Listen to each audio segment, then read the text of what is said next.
just to look at like the day in the life of Ben Shapiro, you speak a lot, very eloquently about difficult topics.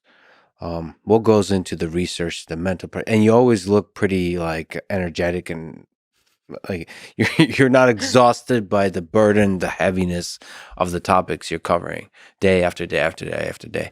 So what goes through the preparation, mentally, diet wise, anything like that? Like when do you wake up? Okay, so I wake up when my kids wake me up. Usually that's my baby daughter who's 2.5. We hear her on the monitor usually about 6:15, 6:20 a.m. So I get up. My wife sleeps in a little bit. I go get the baby.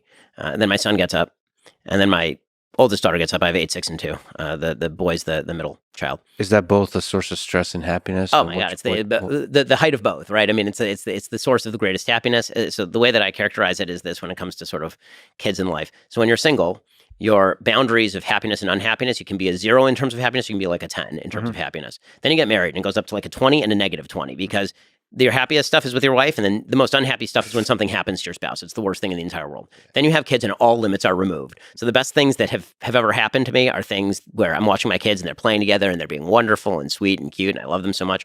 And the worst things are when my son is screaming at me for no reason because he's being insane. And I have to deal with that, right? I mean, like, or something bad happens to my daughter at school or something like that. That stuff is really bad. So yes, the source of my greatest happiness, the source of my greatest stress. So they get me up at about 6:15 in the morning.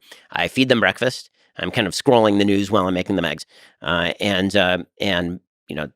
just updating myself on anything that may have happened overnight. I go into the office, put on the makeup and the wardrobe or whatever, and then I sit down and do the show. A lot of the prep is actually done the night before because the news cycle doesn't change all that much between kind of late at night and in the morning, so I can supplement in the morning.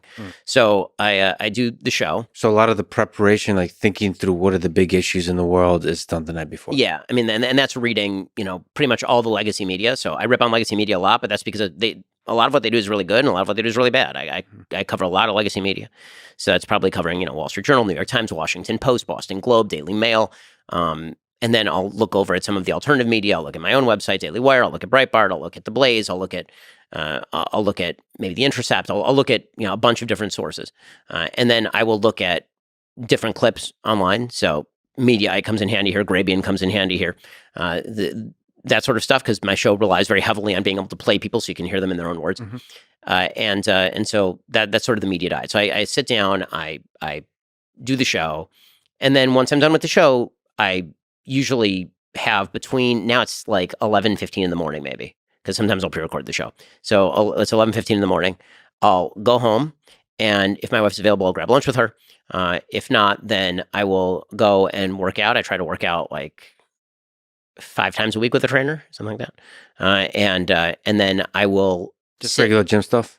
Just going to the gym. Yeah, weights and plyometrics and some CrossFit kind of stuff. And yeah, I mean, beneath this mild exterior lies a hulking monster. Yeah. And so I'll do that. Then I will do reading and writing. So I'm usually working on a book at any given time. Or you shut off the rest of the world? Yes. So I put some music in my ears, usually Brahms or Bach, sometimes Beethoven or Mozart. It's those 4. It's usually those are on rotation. No rap. No rap. Despite my extraordinary rendition of WAP. Yeah. I am not in fact a rap fan. Do you still hate WAP?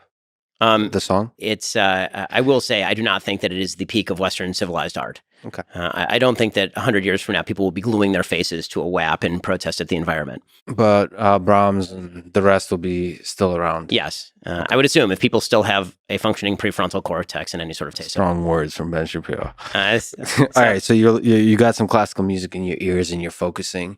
Are you at the computer when you're writing? Yeah, I'm at the computer. Usually we have a kind of a room that has some sun coming in, so it's nice in there. Or I'll go up to a library that we just completed for me. So I'll go up there and I'll write and read. With physical books? Yeah, I love physical books, and because I keep Sabbath, I don't use Kindle.